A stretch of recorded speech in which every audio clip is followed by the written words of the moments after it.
0 to 6 and 0 to 7. Okay, so we are not considering the distance for this finding these numbers. We are considering the angle. Okay, so what is this step 2? Sorting points by polar angle in counterclockwise direction, and that too into the counterclockwise direction. So suppose the x-axis is here, we have to find in this direction, okay, counterclockwise direction, okay, around P0. So this is the second step. Now we will move towards the next step. So now we have to consider the stack also. We will take a stack we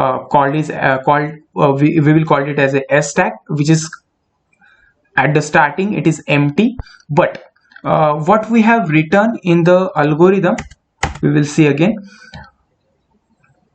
Let S be an empty stack, then push P0, P1 and P2. So we are going to push these 3 points onto the stack.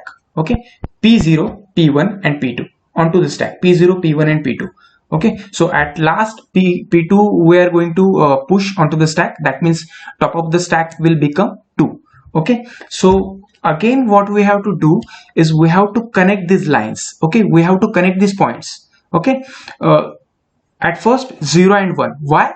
We have pushed these points onto the stack. Then we have to draw the line from the 0 to 1, and then again we have to draw a line from 1 to 2. So this is it. Till now we got this kind of the structure. Okay, next we have to iterate. Okay, after putting the values, first 3 points onto the stack 0, 1 and 2, what we have to do, we have to iterate a for loop. Okay, that I have told you in the algorithm. Okay, now what is this? 0 and 1 is connected, 1 and 2 is connected. This cross you don't consider at first. After explanation you will understand what I am trying to say. Okay, so what I am having on the top of the stack on last slide, 2. Okay, so we have to extend a line from 2. Okay, extending a line means we have to draw or extend this line here, just like this. Look at this, 2 to 3. Okay, not 3, it is just parallelly we have to extend a line. Okay, we cannot extend this line here. Okay, because there is already one line, so we have to extend this line here. Now we have to see whether the 3 is on the left hand side, means the next vertex. Okay, next vertex or next point, whether it is residing on the right hand side or whether it is residing on the left hand side. Now look at this carefully. We are extending these lines towards this direction. Okay, this direction, that means it is on a right hand side. The next point we have to connect is on the right hand side of point 2. Okay, so what we have written, if top of the stack, what is top of the stack? 2. If the top of the stack is at the right hand is into the direction of the right hand side, then what we have to do, we have to pop the top of the stack. Okay, if it is in either other case, if it is on the left hand side, if 3 consider it as if 3 is on the left hand side of the 2, what we have to do then, next we have to push the 3 on the stack, but that is not the case right now. 3 is on the right side of the 2, that means we have to pop the top of the stack. And what is the top of the stack? Previously 2, so that means we have to pop the top of the stack. So now the top of the stack is will become 1. Okay, again what we have to do is that there is one line we have drawn, 1 to 2. Why we have drawn that line? Because at that moment 2 is on the top of the stack, but now it is not. We have removed it from the stack. That means we have to cancel this line. Okay, we have to cancel this connection. 1 and 2 connection will get cancelled. Okay, so till now we got a stack with the 1 and 0. This line is get cancelled, and we are still need to connect 3, and now top of the stack will become 1. So we will move to the next slide. Okay, now what is our top of the stack? Sorry for my cursor. It is 1. Okay, so we have to extend this line towards this, because towards left there is already a line present, so we are going to extend this line towards this direction. Okay, now on previous slide, see this, we are extending this line toward this. Now think that where is exactly 3, on the left hand side or right hand side? Look at this. If this we are extending to this direction, obviously 3 is on the left hand side. And what we are concluding from the algorithm, if the pi, the point currently present, is on the left hand side of the top of the element, means current point is 3. Okay, so if it is left side of the pi is this. Okay, so we have to push the atom onto the stack. Okay, if it is the right hand side, then we have to pop. So 3 is again pushed onto the stack. Okay, and what we can conclude, if we are pushing this onto the stack, that means we have to connect 1 to 3. Okay, 1 and 3. This line is discarded already. Okay, so till now 3 is now onto the top of the stack. Now next element or next point, which is the next point? 4th. Okay, now see that what we have earlier on the top of the stack, it is 3. That means we are going to extend this line towards this. We cannot extend it here because there is already line. We have to extend it here. Now 4th point, P4. Okay, where it is exactly? It is towards the right hand side of the line. And if there is a right hand side of the line, that means what we can conclude, we have to pop the element of the whatever element present on the top of the stack. Okay, which element present on the top of the stack? 3. So that means we have to remove 3 again. Okay, and we have earlier we have drawn a line from 1 to 3. Okay, if there is a no point, no third point, no P3 point is present on the top of the stack, that means what? There is no connection in between 1 and 3. So that means again we have to cross this connection 1 and 3. Okay, understood? So we have removed 3 from the top of the stack. Now again the top of the stack become 1. Okay, then what next? Again we have to extend the line. So I have extended this line 1. Okay, okay, so 1 we have extended towards this side. Now what we have done earlier, okay, 1 and 3 is cancelled, so 3 point is covered. Okay, so that connection is cancelled, so that point is covered. Now we have to check for the 4th point. Okay, now what is earlier on the top of the stack? 1. We have extended this line towards this direction, and if we are extending to this direction, that means 4 is on the left hand side of the pi. Okay, so whenever it is on the left side of the pi, that means what? We have to push the that particular item or vertex or point, whatever we called it as, onto the stack. So 4 is pushed onto the stack, and again whenever we push onto the stack, we have to join the lines. So 1 and 4 also get connected. Okay, now 4 is onto the top of the stack. Okay, after 4 is onto the top of the stack, we have to again extend a line for finding the 5th point. Okay, so we are extending this line. Again you can see that 5 is on the left hand side of the 4, so that means we are going to push it onto the stack. 5 is pushed onto the stack. So 0 1 4 5 is the situation of the stack now. Okay, so 5 is on the top of the stack. now again if the point P5 is top of the stack, then we again this line we have to extend this line. okay, and which point is next? 6, not the 7, okay, 6th point. So where is the 6th point? If we are extending this point a line here, then where is the 6th point? It is again to the left side. Okay, if there is a point on the left side, what we are going to do, we are pushing it again onto the stack. Okay, so 6 again push onto the stack, and currently the stack position is like this. Okay, so b6 is onto the top of the stack. So after that we will go to the next slide.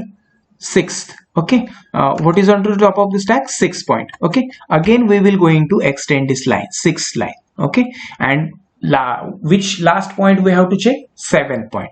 So at the 7th is on the left side of the right side. It is on the definitely on the right side, and if the point is on the right side of the pi, then what we will do, we will pop a current top of the stack. And which is current top of the stack? 6. So you cannot see 6 here because we have popped it already. Okay, because the 7th is onto the right hand side of the 6th point. So currently phi is the top of the stack. Now again we have to see a phi, and again we have to extend this phi. Again we have to check which point? The last one, the 7th one. Okay, 7th point. So p7 is again onto the right hand side. Okay, so again we have to pop 5th, which point is on the top of the stack? Phi. So here you cannot see a phi. Okay, because the 7 is again onto the right hand side. And one more thing we have missed in the explanation, that after popping this 6th point, we have to cancel this line also. Okay, so that I have skipped somehow. So currently if phi is also got popped, then what? There is no connection in between 4 and 5. There is no point of having this connection. So again this point is also cancelled. Okay, or connection is cancelled. Now the what is onto the top of the stack? It is 4. So again you have to draw a line from 4. Okay, now again we have to look forward for the 7th. Okay, now look at this. 7 is on the left side of the 4, so that means we can push 7 point, that means p7 point onto the stack. You can see it here. Okay, and currently you can join the 4 and 7 also. Okay, now the last point is that we have to create a polygon. Our polygon is not yet completed. 0 to 1 we have drawn, 1 to 4 we have drawn, 4 to 7 we have drawn, but that polygon is not connected to another point, or not completed. The polygon is not completed, or our convex hull is not completed. Okay, so we have to join to the p0. Okay, but how? Again p7, look at this, p7 we are going to extend, and definitely the p0 point is towards the left hand side of the p7 point. So we can connect this p7 and p0, and now you can see that this polygon or convex hull is completed. Okay, and all other points are residing within the polygon or within the convex hull. So we have successfully completed this convex hull. So this cancel points or cancel connections are not exactly the cancel ones. That doesn't mean these points are cancelled. Okay, those points 5, 6, 3, 2 are residing within the polygon only. Okay, and that is our definition of convex hull. Every point into the finite set must be within the polygon or must be within the convex hull. Okay, and all other points must reside onto the boundary of the convex hull. So we have successfully implemented it. So I hope everybody will understood my language. And another thing, where exactly it is used and time complexity. So it is having the time complexity of n log n, as we are searching in the first phase for the every element for checking the polar angles. And the applications for this algorithms are collision avoidance. Okay, so it will use in collision avoidance, then pattern recognition, also used in image processing, statistics, geographic information system, and especially in game theory. Okay, so in the game development environment, it can be used. So that's it from my presentation. Thank you everybody.